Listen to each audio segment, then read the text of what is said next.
When it comes to wealth creation, Warren Buffett once said that you only have to do very few things right in your life, so long as you don't do too many things wrong. And what's one thing that most people do wrong when it comes to the stock market investing? Choosing the wrong company.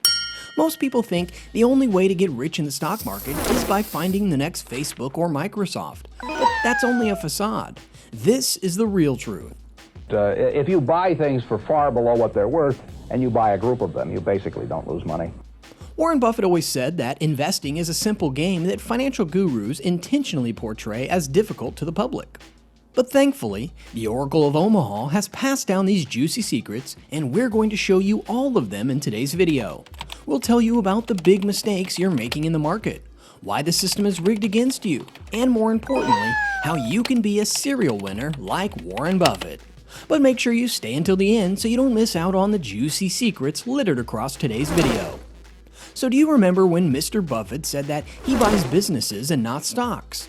Think of it this way. The stock market is a place where anyone can buy a piece of a company, right?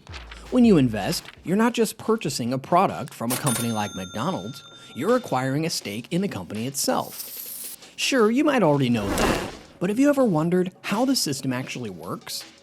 See, the way our economic system works is that there are four key players: buyers, businesses, workers, and investors. But firstly, there are the buyers. Every individual, regardless of wealth or social status, falls under this category. Then you have the businesses. These players are the ones who create and run companies. When you buy from a business like Walmart, for instance, you're supporting its operations. And this benefits two people, both the workers, who gain jobs, and the investors, as increased profits make their investments more valuable. But another thing you need to understand is that our economic system is designed to only benefit two people in society. And sadly, it's those who create the business and those who invest in it. Here's how it works. Imagine you receive your wages as a worker for a company. No matter how rich you think you are at the moment, you're still going to be a buyer. You'll be spending money on new cars, an upgrade to your home, family expenses, meals, education, you name it. There's always something to take your money. And to make things worse, there's always going to be inflation. When it rises, the cost of everyday expenses will shoot up. Whether it's purchasing groceries, renting or buying a home, or acquiring a car, this increase in prices across various goods and services will make the cost of living and purchasing even more expensive, especially for workers and/or buyers. Sure, you can try to be as frugal as the Oracle of Omaha himself, but don't forget that he's only winning because he's out of the loop. He is an investor, and a pretty good one at that. But speaking of Warren Buffett in times of inflation, do you remember this interview? Because for some Americans, they listen to that and they say it's not working for me. Yeah. And they see stagnant wage growth. And they feel like it's getting increasingly hard to get by year. So who's winning? Wall Street? Main Street? The extreme rich are clearly winning. Here's why. So, we know that inflation hurts the purchasing power of buyers and makes them spend more money on services of businesses, right? Well, what do you think happens when they do that? It's easy. Whenever buyers spend more money on services, it means that more money is going into the hands of investors and business owners. So that's why you'll hardly ever hear these guys complain when things get tougher in the economy, or at least when compared to workers and buyers. So here lies the million-dollar question. How can you become rich as a worker and win in the economy? There are a couple of ways to do this, but putting your money into the stock market is one of the simplest and most accessible ways to make money. Skeptical? Well, look at what Warren Buffett said about the stock market. If you'd been a pension fund and you put $1 million into the S&P 500 at that time and reinvested it, during my investing lifetime, that million would have turned into $5.3 billion. Do you know how crazy that is? For every $1 you put in the market, you could have had $5,000 in return without having to ever read a newspaper, a headline, or an account report. In fact, you wouldn't even need to know anything about accounting. But it does not require a super high IQ or anything of the sort. There are a few fundamentals that are incredibly important, and you do have to understand accounting. But unfortunately, not a lot of people really understand the fundamentals that Mr. Buffett is talking about. They keep throwing money into the stock market, hoping to catch a big fish. But that's not how it works. The stock market gives you the ability to own a piece of your favorite company or companies, or just a general economic system. And the reason why people get attracted to and excited by the stock market is because they don't know how it works. Take a look at this 20-year-old stock chart from McDonald's. As you can see, the company has been doing a fantastic job over the years. As a matter of fact, if you had invested $1,000 in McDonald's 10 years ago, it would be worth approximately $3,659 today. If you invested that same amount 25 years ago in 1999, it would be worth around $12,152. But that's not even as impressive as 20 years ago, when the price of stocks was lower. If you had invested $1,000 in 2004 and did nothing, you would be worth around $14,801 today, and you wouldn't even need to move a muscle. Sounds swell, right? Well, it's kind of a blessing and a curse. Because in a bid to find these well-oiled companies that are underpriced, many bend their backs over to find the next hot stock. But little do they know that playing with fire can get them burned. Did you know that up to 88% of the Fortune 500 firms that were up and running in 1955 are all gone? Take for instance Pan Am. Pan American World Airways, commonly known as Pan Am, was established in 1927 and quickly rose to become the largest international air carrier in the United States. Renowned for its innovation, Pan Am was a pioneer in introducing computerized reservation systems and operating jumbo jets. Things were going great. However, things soon took a turn for the worse. Due to a combination of factors, including corporate mismanagement, government neglect in safeguarding its primary international carrier, and flawed regulatory policies, the company crashed and soon filed for bankruptcy in 1991.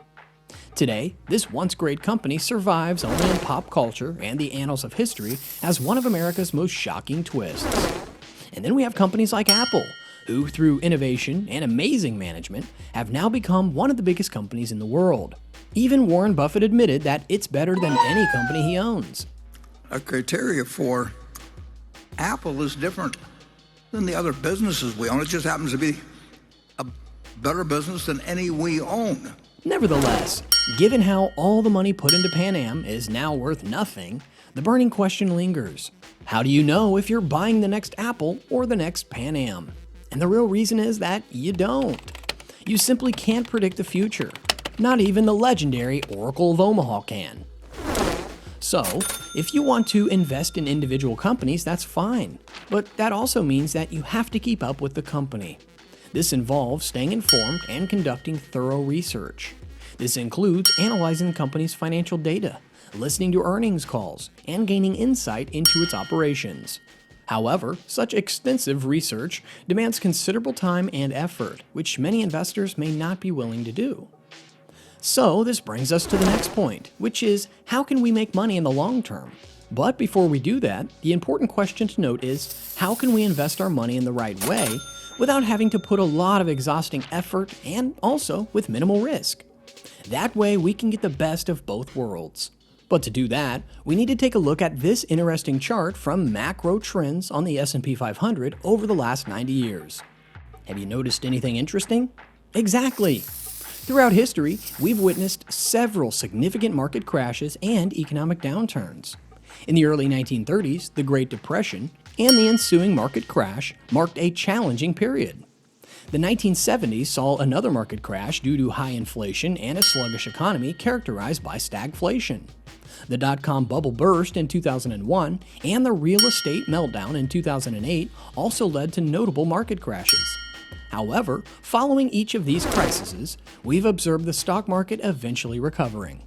While some companies may have faced bankruptcy, the overall stock market has demonstrated resilience and bounced back over time. In a way, it's all a part of the economic system. Economic swings will always happen, and sometimes businesses will make a lot of money from them, while others will crash. And if you prefer to generate returns without bearing the stress of investing in individual companies, there are alternate options available. By investing in funds or portfolios that represent a broader segment of the economy or market, you can mitigate the risk associated with individual companies. These funds, or baskets of companies, provide diversification, ensuring that the impact of one company's bankruptcy is offset by the performance of others within the fund. This strategy offers a level of protection and allows investors to participate in the market's overall growth without the need to closely monitor individual companies. On that note though, how familiar are you with ETFs? There are a couple on the stock market right now, but 5 of them stand out the most. First of all, there is SPY, an ETF that provides exposure to the S&P 500 index. Remember the S&P 500 chart we showed you earlier? This index comprises the 500 largest companies listed on the stock market. When you invest in a fund like SPY, you're essentially purchasing a stake in these 500 major companies. If one of the companies within the fund faces bankruptcy, the fund will automatically remove that company and replace it with another. Next, there are funds like DIA, an ETF that provides exposure to the Dow Jones Industrial Average. The Dow Jones Industrial Average is among the most renowned, historically significant, and popular types of funds available. It comprises a selection of 30 diverse companies listed on the stock market.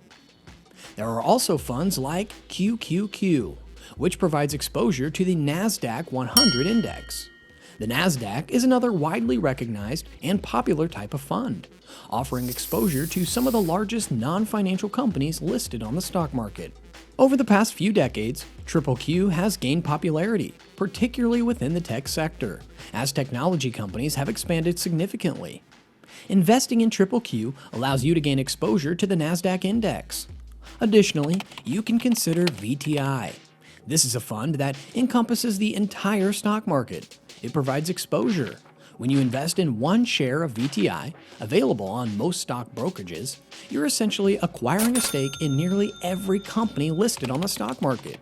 Therefore, with this single ETF, you're effectively investing in the entirety of the American stock market.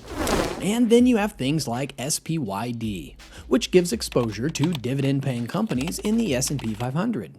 If you like investing for cash flow, this is investing in companies that are paying dividends but are a part of the S&P 500, meaning they're one of the 500 largest companies in the stock market. But the goal here is to invest in companies that distribute dividends, which represent cash flow. By investing in such companies, you receive regular payments, typically on a quarterly basis, simply for owning shares in these companies. So you see, it's all about generating income through dividend payments rather than solely relying on the potential price appreciation of the company's stocks. In any case, if you want to succeed as an investor in these funds, don't just invest $1,000 and forget about it. Instead, focus on being consistent, hands-off, and automated. Essentially, what this means is that you should create a system where a portion of your income is automatically directed towards investing in your portfolio of funds every time you receive a paycheck, whether it's weekly, bi-weekly, or monthly. This will ensure you have regular and disciplined contributions to your investment portfolio without requiring active involvement each time you get paid. However, this isn't something you would do for a short period of time. As investors, Warren Buffett has warned us to only buy stocks that we'd be perfectly happy to hold if the market shuts down for 10 years. So yeah, you should be planning to use this method for decades. That way, you can enjoy the full benefits of the stock market. Whether you're a worker or a business owner, you can take the income you're making and invest a portion of it into these funds to build wealth over the long term. And guess what? There are different types of funds for pretty much anything you can think of. There are funds available for various sectors, such as real estate, stocks, healthcare, dividend-paying companies, technology, and even specific countries. Once you've determined your investment preferences, you can begin investing in these funds. However, it's essential to exercise caution and avoid over-diversifying your portfolio by investing in too many different types of funds. We advise you to start with a simple and small approach, where you can familiarize yourself with larger funds before expanding your investments.